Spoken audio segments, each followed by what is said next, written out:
Segmen Opinion.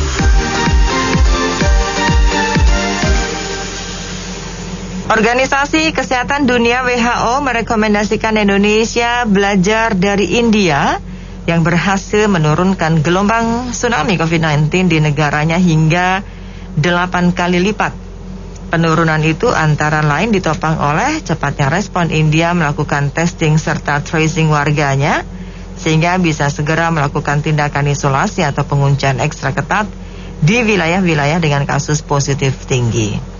Apa komentar Anda atas saran dari WHO ini? Apa ada yang salah dari pola testing atau tracking yang dilakukan aparat selama ini? Dan mungkinkah langkah serupa di India dilakukan di Indonesia? 633-9160. Kalau menurut saya seharusnya sih kita bisa lebih baik ya dari India, karena dari segi penduduknya juga kita masih sedikit dibandingkan India, dan orang-orangnya juga masih bisa diatur. Cuma memang kebijakan dari pemerintahnya aja menurut saya harus diperketat. Jadi jangan mencela-mencela aturannya A tapi di lapangannya berbeda dengan yang ada di aturan, seperti itu. Begini, saya kira masing-masing negara punya latar belakang masing-masing ya. Belajar sih oke-oke aja, tapi kenapa nggak belajar di Cina atau belajar ke Amerika? Kan itu belum tentu menunjukkan satu kinerja yang baik juga.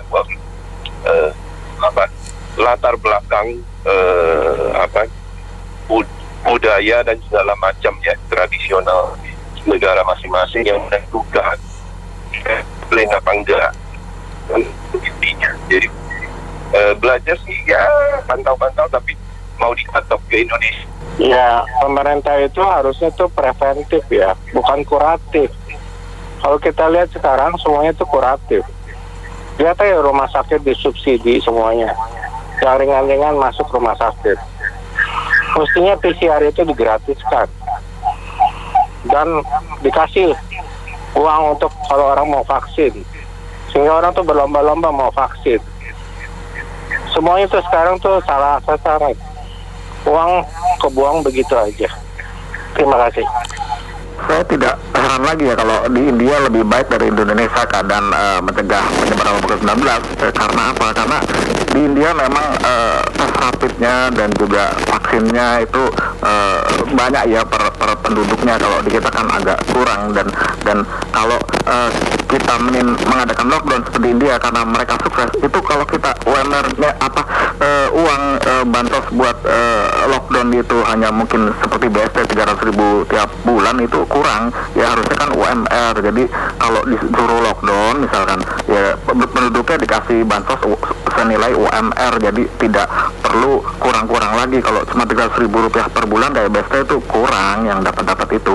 Apalagi banyak yang belum dapat di Indonesia yang golongan tidak mampu, dan ini bermasalah. Dan satu lagi, kalau misalkan Indonesia menerapkan seperti India, itu aparat-aparat penegak protokol kesehatannya tidak tebang pilih seperti di negara kita kemungkinannya ya, sehingga mereka bisa sukses. Saya pikir seperti itu. Terima kasih. Assalamualaikum warahmatullahi wabarakatuh. Kalau saya boleh usul ya, kalau isu apa tuh yang kena suspek apa tuh namanya, oh yang tanpa gejala ya, OTG itu, kalau bisa tolong dibantu tahu di satu tempat di rumah susun atau apa ya.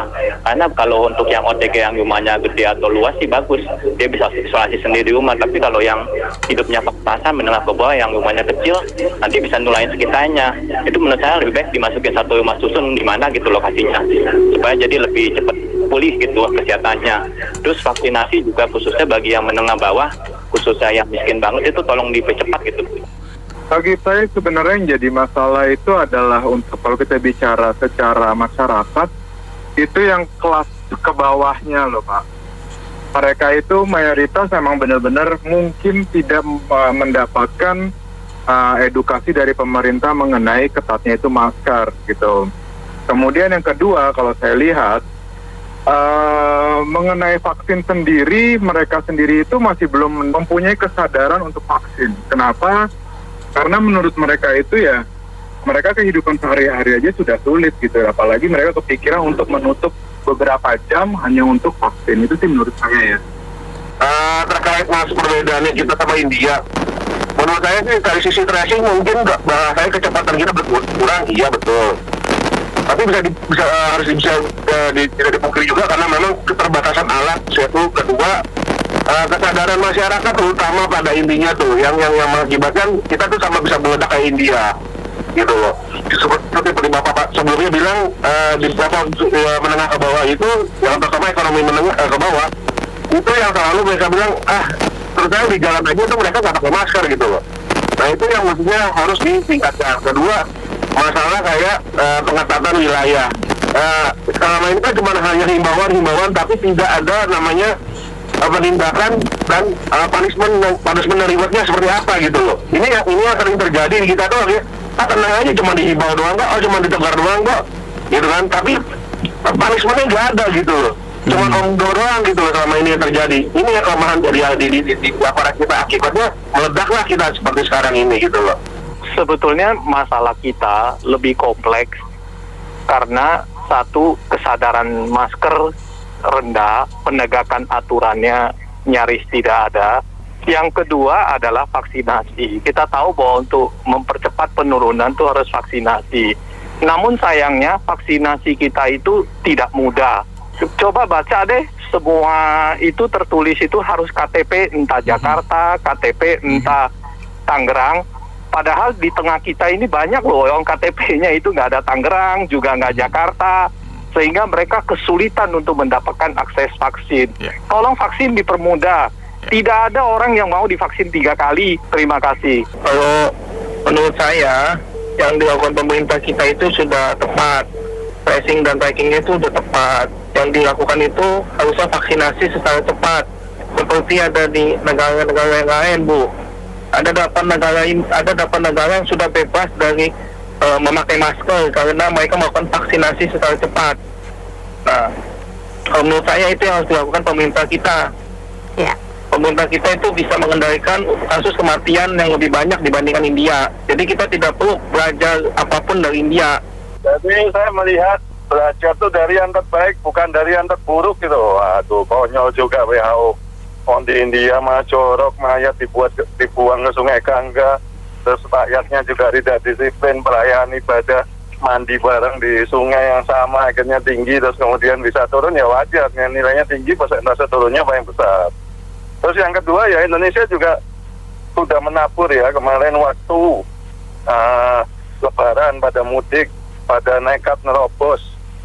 Sekarang hasilnya ya menuai. Memang disiplin di Indonesia ini sangat kurang. Jadi saya melihat polisi, pemerintah, kemudian tenaga kesehatan ini sudah berjuang maksimal, tapi rakyatnya tidak disiplin. Jadinya ya naik tinggi seperti ini. Dan saya juga berduka juga karena kemarin ada satu nakes di Wisma Atlet yang masih umur 24 ya, sudah ikut dari awal, meninggal dunia. Jadi teman-teman, sahabat-sahabat di Pas FM supaya berhati-hati akan hal ini dan jangan mengindahkan aturan dari pemerintah. Terima kasih. Jadi memang kita nih prihatin ya dengan keadaan saat ini, tapi kita nggak boleh menyerah. Jadi gini, kalau saya melihat gini, positif rate kita sekarang saat ini berada di angka 45%. Artinya dari 100 orang yang di testing, 45-nya positif.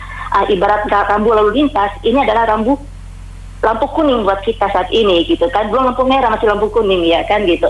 Saya ingat Presiden Jokowi, Pak Jokowi pernah mengatakan di bulan Februari 2021, yang salah, yang harus diperbaiki dari testing sama tracing kita adalah testing kita ini belum merata di seluruh provinsi. Ada provinsi yang sudah memenuhi standar WHO, tapi lebih banyak provinsi yang di bawah standar WHO, kata Pak Jokowi, itu harus diperbaiki. Kemudian tracing juga itu kata Jokowi. Tracing kita ini, kita petugasnya kurang. Harusnya Indonesia membutuhkan 50.000 petugas tracing. Ya gitu, tapi yang kita punya saat ini cuma 5.000. Ini yang harus kita perbaiki, kata Pak Jokowi seperti itu kan gitu. Jadi saya setuju itu gitu kan. Jadi kalau saya lihat ini saat ini kan kita sudah di lampu kuning nih ya gitu. Ya memang pemerintah harus gerak cepat supaya jangan sampai menjadi lampu merah. Ya kan gitu. Jadi artinya sini memang di undang-undang kita nggak ada istilah lockdown ya. Yang adanya PSBB seperti itu kan. Ya memang ini kebetulan sangat sulit. Tapi saya rasa memang harus diambil. Kalau lonjakan kasus terjadi terus gitu kan gitu. Jadi hanya di wilayah-wilayah aja di provinsi yang lonjakan kasusnya tinggi, perlu PSBB saya rasa gitu kan. Memang saya rasa kalau PSBB-nya dalam waktu yang nggak lama, kalau yang tahun lalu kan lama. Kalau yang tahun ini saya rasa cukup mungkin 2 minggu sampai 1 bulan aja. Kemudian kita gencar melakukan tracing, testing, kita juga melakukan vaksinasi. Ya mudah-mudahan ini bisa memutus mata rantai. Karena gini, kalau kemampuan testing kita yang masih rendah, itu artinya kan masih ada orang yang ada virus, tapi dia masih bisa beraktivitas.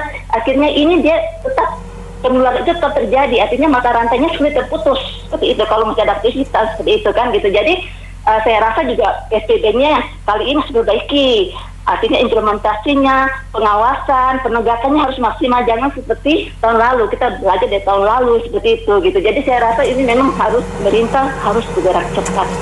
Nggak setuju, memang testing itu bisa menyembuhkan sendiri. Itu WHO juga nggak benar.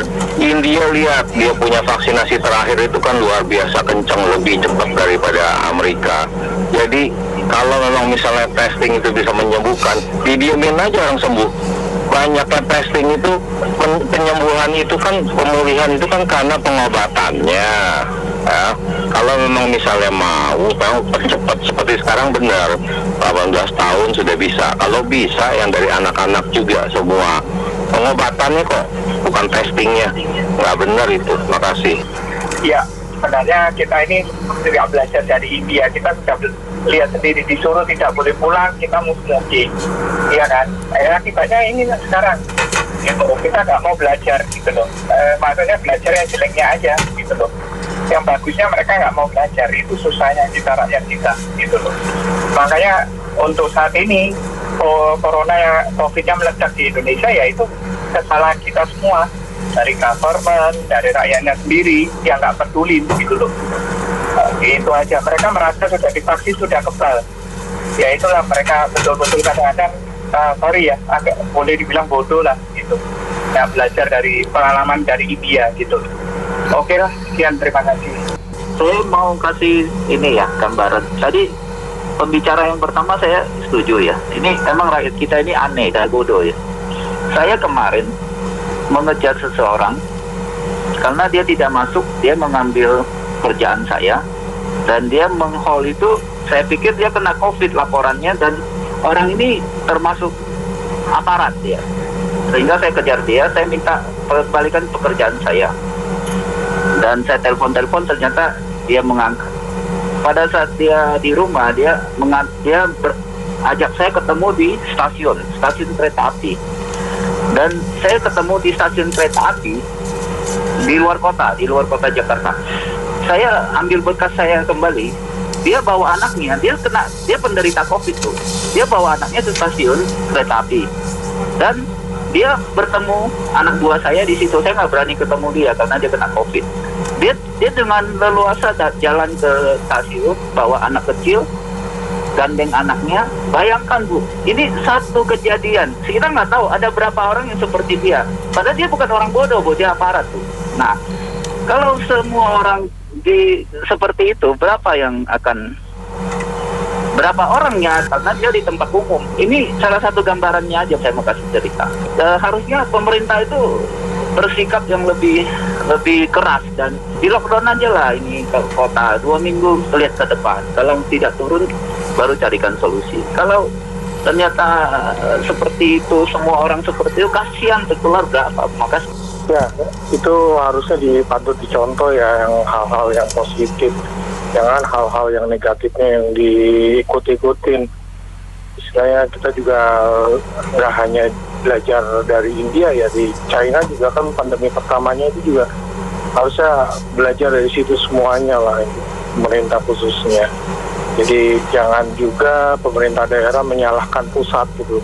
Justru kalau pusat sudah memberikan kewenangan, harusnya yang kreatif, yang lebih inovatif itu di pemerintah daerah. Nah, nanti kan bisa jadi contoh gitu. Terima kasih.